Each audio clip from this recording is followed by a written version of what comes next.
Hey, this is Pastor Bunjee Garrett, and I want to take this opportunity to present you with another word of encouragement.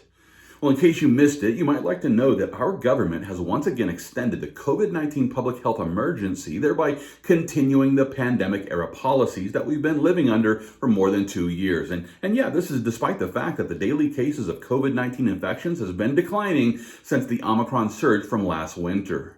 And while there are no hospitals overwhelmed with COVID-19 patients, the Biden administration has once again decided to extend this so-called state of emergency, and for reasons. What reasons, you might be wondering? Well, listen, this declaration of emergency is necessary for allowing our government to grant emergency authorizations of drugs and vaccines, not to mention the encouragement to continue wearing masks and engage in other medical countermeasures. And what you might not know is that there's actually money to be made in all of these emergency measures.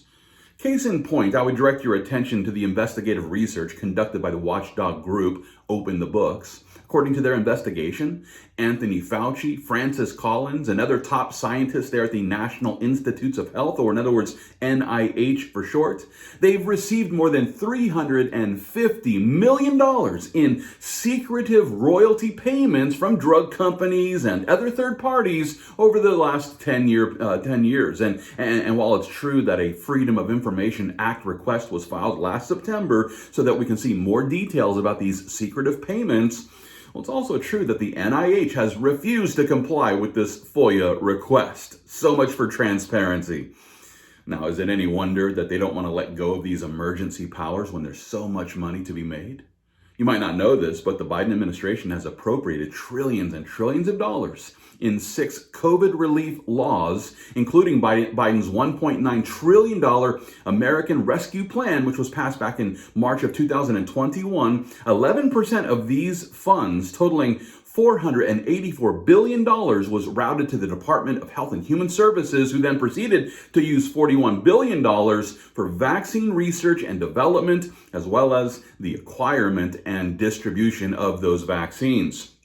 $58 billion was also used to acquire and distribute COVID tests and for setting up community-based testing programs. And then in March, the administration sought another $22.5 billion to pay for more COVID treatments and tests and vaccines and research and whatnot. And that's when Congress approved $15.6 billion because, booster shots don't grow on trees, Now, just take a moment to let all this sink in for a moment. The Biden administration has acquired more than $100 billion for COVID tests, treatments, vaccine research and development, as well as the acquiring and distribution of all of this. And at the same time, top NIH scientists have been, the scientists who have pushed for lockdowns and mandates, they've been receiving financial kickbacks.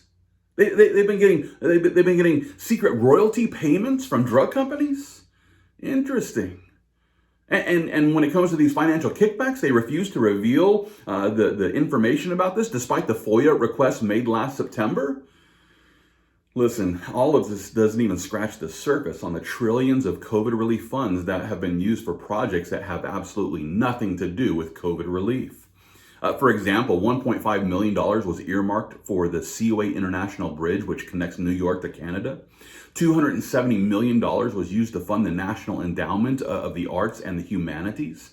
And $50 million was given to nonprofits like Planned Parenthood because, nothing says COVID relief like having an abortion. But seriously, there's no doubt that our federal government has been abusing their power as they continue to use this so-called public health emergency to gain all the power that they need to print trillions of dollars, which is clearly ending up in the pockets of policymakers. Meanwhile, the rest of us are suffering as we struggle with the record-breaking inflation that we've been suffering, as a result of all of these decisions. And what's even worse is that the Biden administration appears to be preparing to submit our national sovereignty to the international health regulations of the World Health Organization. It was actually back in January when the Biden administration secretly proposed several amendments to the current international health regulations, which was created back in 2005. And you should know that the amendments that Biden has proposed to this international treaty, it would empower the WHO's Director General to declare a health emergency in any nation. And in this way, the WHO WHO could shut down any nation that they deem to be a health risk,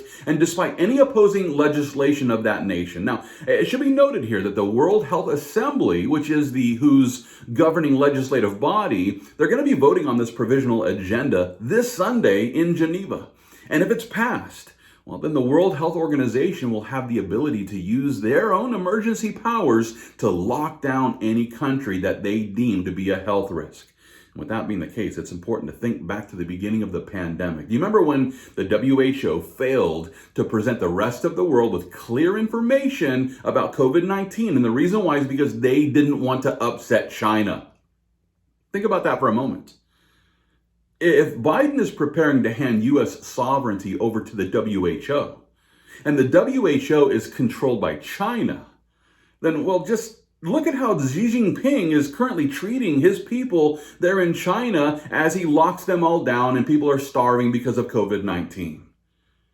Sadly, there are leaders in the world who are lining up to be a part of this whole thing. For example, the leaders there in Israel appear to be backing this whole measure. And I guess we're going to find out on Sunday if the amendments that Biden has proposed become a new regulation that are binding, that might become a binding instrument of international law, I should say.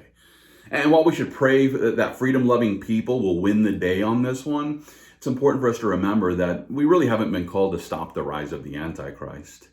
As I look at all of this information, look, we have to remember there's coming a day when the world government will be under the control of the Antichrist. Therefore, a world government must be established for the Antichrist to rule over.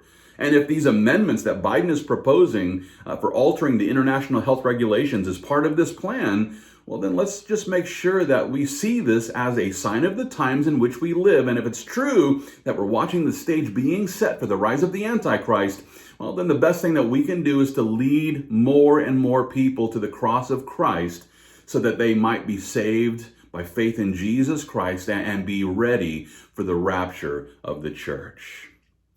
With this as the goal, I encourage you to remember something that the Apostle John wrote in his first epistle. It's in 1 John chapter 2. There he declares, "Do not love the world or the things in the world. If anyone loves the world, the love of the Father is not in him. For all that is in the world, the lust of the flesh, the lust of the eyes, and the pride of life is not of the Father, but is of the world. And the world is passing away, and the lust of it. But he who does the will of God abides forever. Little children, it is the last hour. And as you have heard that the Antichrist is coming, even now many Antichrists have come, by which we know that it is the last hour." Christian, listen, I truly believe that we find ourselves living in the last hour. And what I mean by that is that it's not going to be long until the rapture of the church. And with that being the case, I just encourage you to remember that this world is not our home. Therefore, we shouldn't love this world. Instead, we should love the people in this world enough to lead them to Jesus Christ. And knowing that this world is passing away, as well as the lust that we see in this world, we ought to spend the time that we have leading people to the cross of Christ so that they might be saved by faith in Jesus. With this as the goal, let's ask Christ Jesus for the courage that we need so that we can continue to accomplish the Great Commission as we fight the good fight of faith, and all for the glory of God.